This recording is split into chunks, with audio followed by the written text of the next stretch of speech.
Voici les principales actualités de ce samedi 6 septembre. En Palestine, The Guardian révèle que 5 Palestiniens tués sur 6 sont en réalité des civils, contrairement au narratif israélien qui prétend viser uniquement des terroristes.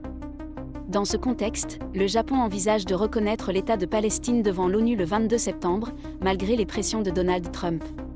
Tokyo rejoindrait ainsi plusieurs pays occidentaux, dont la France.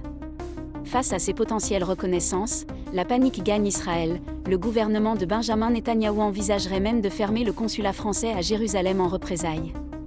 Parallèlement, l'armée libanaise annonce son plan pour démanteler le Hezbollah, soutenu par l'Iran, mais le mouvement chiite refuse de céder aux pressions des États-Unis et d'Israël.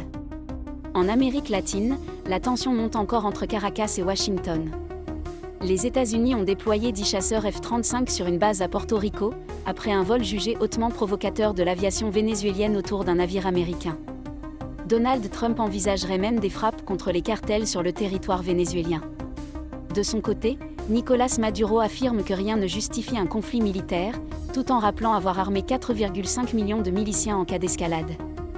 En troisième actualité, le secrétaire américain au commerce appelle l'Inde à quitter les BRICS, sous peine de subir 50% de droits de douane.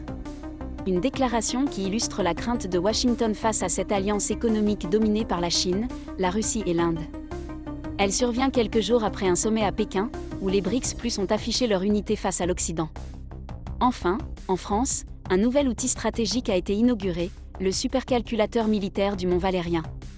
Isolé d'Internet, il devient le plus puissant d'Europe et le 3e au monde, offrant à la France une capacité de calcul classifiée inédite, notamment dans le domaine de l'intelligence artificielle. Abonnez-vous pour suivre l'actualité.